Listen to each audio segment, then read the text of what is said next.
నమస్తే, welcome to gossips garage. పాత జిల్లాల్లో ఒకటి తగ్గింది, కొత్తగా 3 జిల్లాలు అయ్యాయి. అయితే పాత జిల్లాల్లో ఆ ఒక జిల్లా మొత్తమే కనుమరుగైంది. ఆ జిల్లాలోని నియోజకవర్గాలు అటో దిక్కు ఇటో దిక్కు అన్నట్లుగా ప్రజల కోరిక మేరకు డివైడ్ చేసింది ఏపీ సర్కార్. కానీ ఆ జిల్లా విషయంలో అనుకోకుండా డెసిషన్ తీసుకున్నారో లేక పొలిటికల్ ప్లాన్ ఏమైనా ఉందో కానీ ఒక దెబ్బకు 2 పిట్టలు అన్నట్లు అయిందన్న టాక్ వినిపిస్తోంది. ప్రజలు కోరుకున్నట్లు జిల్లా సర్దుబాటు చేయడంతో పాటు తన చిరకాల ప్రత్యర్థికి కూడా సీఎం చంద్రబాబు చెక్ పెట్టారన్న చర్చ మొదలైంది. ఇంతకు ఎవరా నేత? ఆ జిల్లా విభజన వెనక అంత పెద్ద కథ నడిచింది.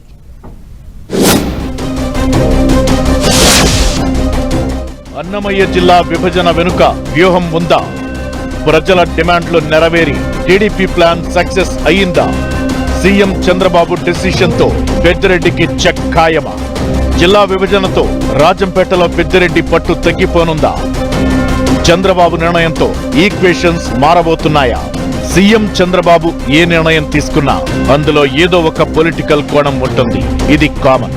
30 ఇయర్స్ ఇండస్ట్రీగా చంద్రబాబు పనితీరు మీద అవగాహన ఉన్న వాళ్ళెవరైనా చెప్పే మాట ఇదే. ఇప్పుడు జిల్లా పునర్విభజన విషయంలో కూడా చంద్రబాబు వ్యూహాత్మక డెసిషన్ తీసుకున్నారన్న టాక్ వినిపిస్తోంది.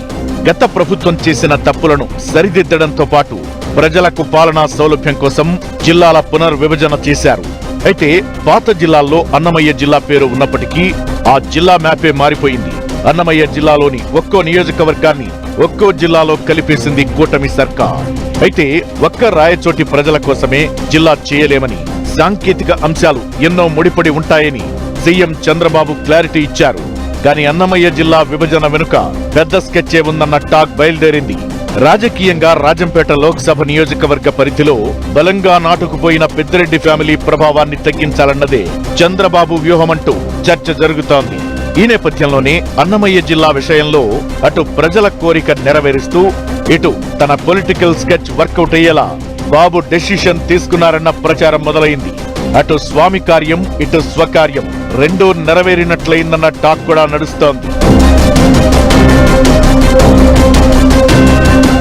వైసీపీ హయాంలో కుప్పంలో చంద్రబాబుకు గడ్డు పరిస్థితులను క్రియేట్ చేశారు. 2024లో అధికారంలోకొచ్చాక చంద్రబాబు కూడా తిరిగి ఇచ్చేసేందుకు ప్లాన్ చేస్తున్నారట. కుంభకోణాల ఉచ్చులో ఇరుక్కుపోయిన పెద్దిరెడ్డి ఫ్యామిలీని రాజకీయంగా కూడా దెబ్బతీసేలా పావులు కదుపుతున్నారని అంటున్నారు. పెద్దిరెడ్డి ప్రాతినిధ్యం వహిస్తున్న పుంగనూరు నియోజకవర్గాన్ని చిత్తూరు జిల్లా పరిధి నుంచి అన్నమయ్య జిల్లా పరిధిలో మార్పించారు. దీంతో రాజంపేట లోక్సభ నియోజకవర్గంలో పెద్దిరెడ్డి ప్రభావాన్ని తగ్గించే ప్లాన్ ఉందంటున్నారు.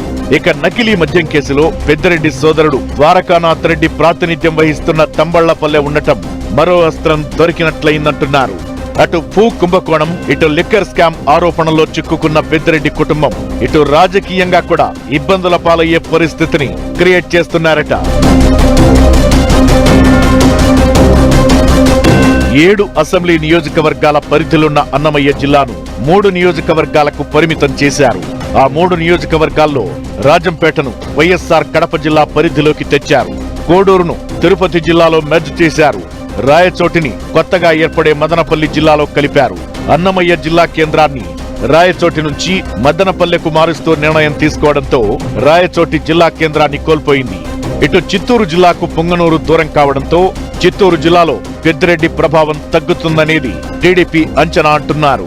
అన్నమయ్య జిల్లాకు చెందిన రాజంపేట లోక్సభ నియోజకవర్గ పరిధిలోని 3 కీలక అసెంబ్లీ నియోజకవర్గాలు 3 జిల్లాల పరిధుల్లోకి వెళ్లిపోయాయి. దీంతో ఆ 3 సెగ్మెంట్లపై కూడా పెద్దిరెడ్డి ఫ్యామిలీ పట్టు కోల్పోవడం ఖాయమని ఎక్స్పెక్ట్ చేస్తున్నారట. ఇలా పెద్దిరెడ్డి కుటుంబం రాజకీయ ఆధిక్యతను దెబ్బతీసే స్కెచ్ వేశారన్న టాక్ వినిపిస్తోంది.